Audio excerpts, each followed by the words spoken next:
Hello students, let us start a new chapter called as Mensuration. This is chapter number 10 in your NCERT textbook. What is mensuration? Mensuration is a branch of mathematics that deals with the measurement of length, area or volume of various geometrical shapes. What are these geometrical shapes? Shapes refers to an object. A shape is in the form of an object. For example, two-dimensional shapes are square, rectangle, and triangle.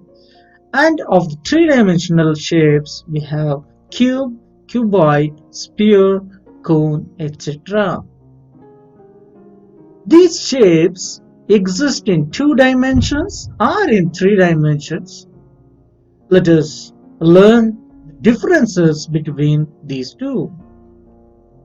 The difference between two-dimensional figure and three-dimensional figure or 2D shapes or 3D shapes are: in 2D shapes, if a shape is surrounded by three or more straight lines in a plane, then it is a 2D shape. In 3D shape, if a shape is surrounded by a number of surfaces or planes, then it is a 3D shape. In 2D shapes, they have no depth or no height. In 3D shapes, there will be length, breadth as well as height. These are also called as solid shapes. Unlike 2D, they have height or the depth. In 2D shapes, these shapes have only two dimensions, say length and breadth. In 3D shapes, there will be three dimensions, length, breadth, and the height. In 2D shapes, we can measure their area and perimeter. In 3D shapes, we have volume, curved surface area, or lateral surface area, or total surface area. We will come across volume, curved surface area, lateral surface area, total surface area, and more related to 3D shapes in the higher classes. In class 8 onwards, you have all the three-dimensional figures. However, for class 6th, we have got only 2D shapes. In particular, you have questions related to regular figures and irregular figures, and also the questions which are related to square and rectangle. Since area and perimeter is the key words here, we will discuss more about area and the perimeter of 2D shapes. First, let me take perimeter. Perimeter is the total length or total distance covered along the boundary of a closed shape. If I consider a figure, say it's having side A units, B units, C units, let this side be D units, then its perimeter is given by A plus, B plus, C plus, D. We need to add all the sides. Perimeter also gives the outer boundary of any plane figure. I can say perimeter as the outer boundary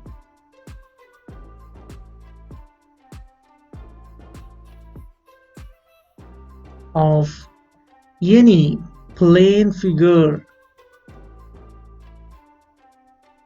Plane figure refers to two-dimensional figures.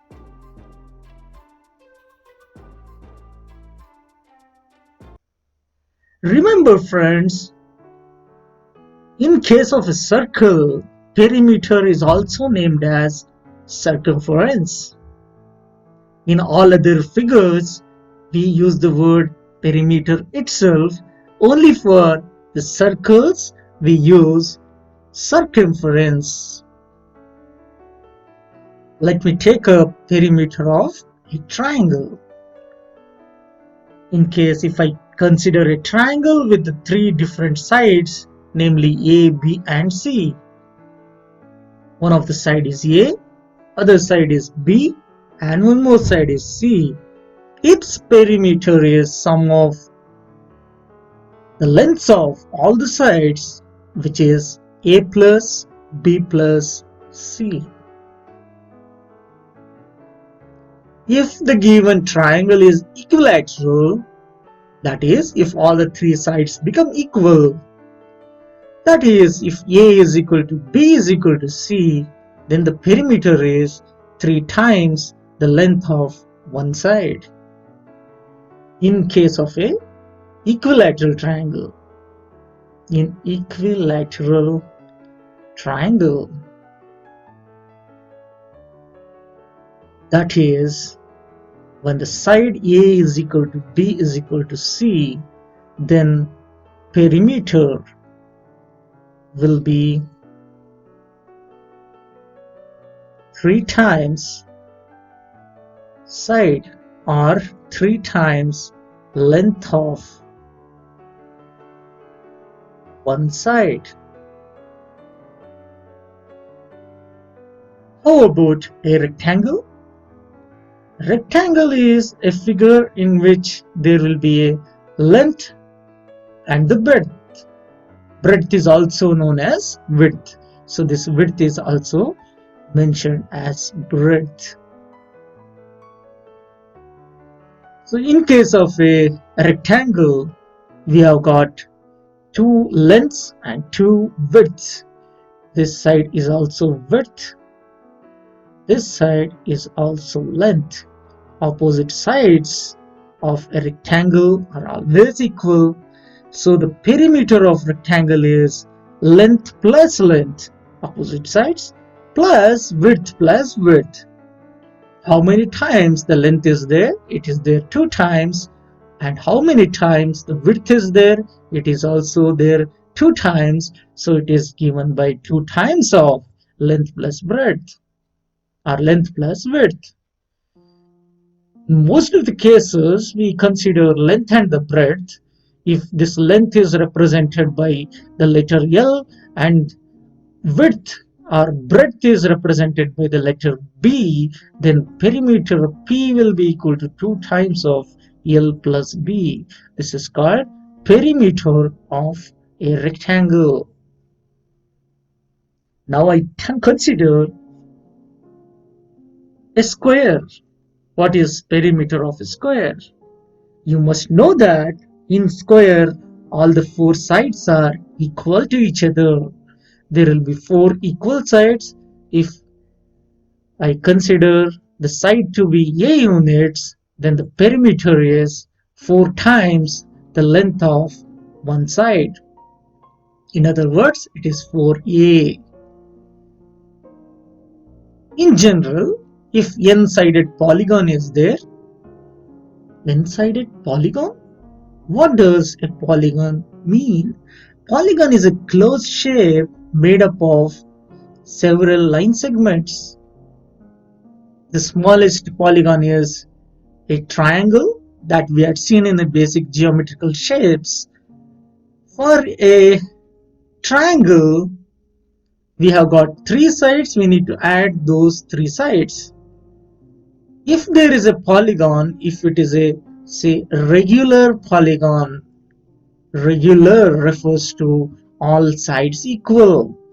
In case of a equilateral triangle, all the 3 sides are equal. If one of the side is A, its perimeter is 3 times A. For a square, all the sides are equal. If I consider the square side to be S, then the perimeter is 4 times S. If I consider a hexagon, a regular hexagon in which all the 6 sides are equal to each other, if each of the side is mentioned with the letter X, then the perimeter is 6 times X. So you must know that a regular polygon will be having equal sides and equal angles.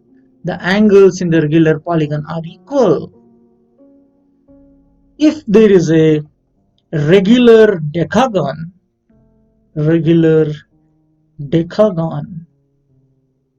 with each side equal to say y units, then perimeter will be 10 times the side 10y. Understood? If the closed figure is irregular shape, then how do we find its perimeter? Irregular shapes are the shapes which do not have all the sides and the angles equal. They are having different sides and the different angles. In such cases, the perimeter is equal to the total length covered by the shape. If I consider an irregular hexagon, means all the sides of this hexagon, a 6-sided polygon, are different. Say if this side is A units, B, C, D, E, F, then perimeter is the sum of A plus B plus C plus D plus E plus F. Whereas if there is a regular hexagon, it becomes 6 times of the side because all the sides are equal in a regular hexagon. But in case of irregular hexagon, the sides are not equal. Now we will move on to the concept area. Area is the total amount of surface enclosed by a closed figure. In case of a square, the area will be equal to side into side, which is side square. If the side is represented as letter A, it will be A square. If I consider a square here, all the sides are equal. Side into side is A into A, which is A square. In case of a rectangle, the area is length multiplied to breadth. Look at the rectangle named ABCD. Length multiplied to breadth will give area of the rectangle.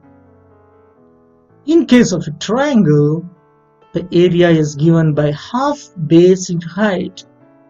If base is represented as letter B and height is represented as letter H, then half BH is the area of the triangle. This area of triangle may vary in different triangles. If you consider an acute angle and obtuse angle triangle, there is little difference here. This particular triangle is obtuse angled triangle. This triangle is acute angled triangle. In case of an acute angled triangle, the height is inside the triangle. In case of obtuse angled triangle, the height of the triangle lies outside the triangle. When we solve few problems, you will come across how this varies. How can we visualize an area? Look at the graph over here.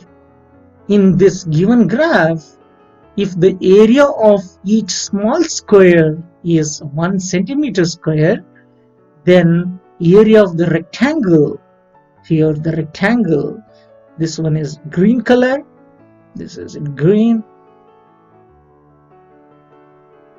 Length multiplied to breadth will give the area. Here it's covering 5 squares along the length and 2 squares along the breadth. So length multiplied to breadth is 5 times 2, which is 10 centimeter square. Whereas a square, which is there in saffron color, the area is 2 times of 2 because it's covering 2 and 2 along the length and the breadth. So 2 times 2, 4 centimeter square is the area. How do we find area of irregular shapes? We do follow certain steps. Step 1 is we divide irregular shape into a regular shape that you can recognize, for example, as a triangle, a rectangle, circle, or a square. Second step is we find area of these individual shapes and finally we add them. Sum will give the area of irregular figure. For example, look at this figure. This figure is split or divided into certain parts here. So area of this complete figure will be equal to area of MNCB. MNCB, it's a larger rectangle, plus area of AMGH. AMGH is a smaller rectangle, plus area of EFND, which is a square. For the rectangle MNCB, we have to use length into breadth.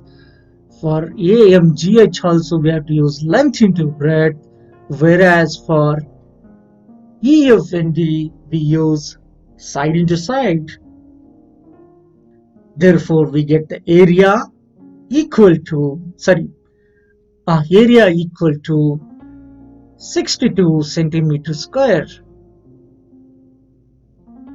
With this basic knowledge, let us take up exercise 10.1 few questions. First question I'll be solving now. The first question is to find perimeter of each of the following figures. In the first case, the perimeter will be equal to sum of all the sides. Here the sides are 5 centimeter plus 1 centimeter plus 2 centimeter plus 4 centimeter. 6 plus 2 is 8, 8 plus 4 is 12 centimeter. For the second figure, we have the perimeter equal to 40 centimeter added to 35 centimeter added to 23 centimeter plus 35 centimeter. 35 plus 35 is 70, added to 40 is 110, added to 23 is 133 centimeter.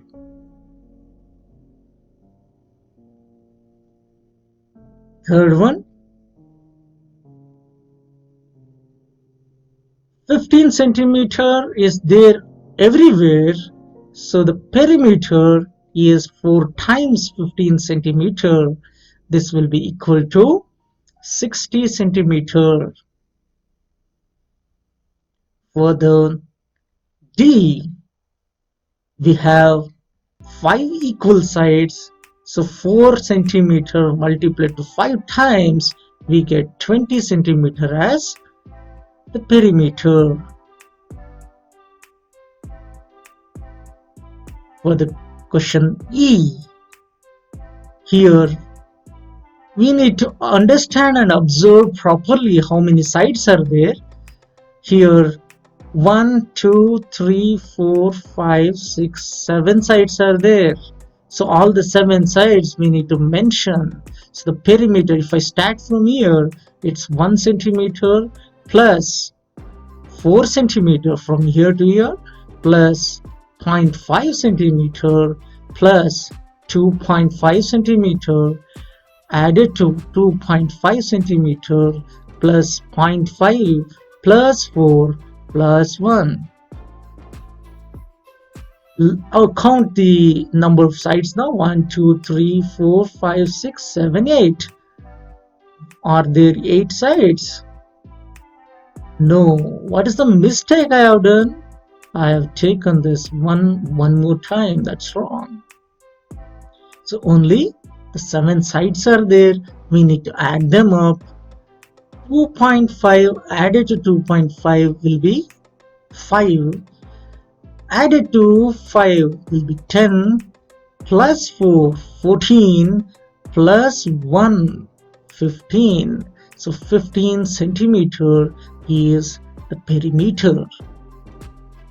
I'll give one of the question as a work for you. Please find out perimeter of this particular figure. You need to identify and find the perimeter. With this, I'll end today's session. We shall continue solving this question along with the remaining question of the exercise 10.1 onwards. That's all for today's session. Thank you.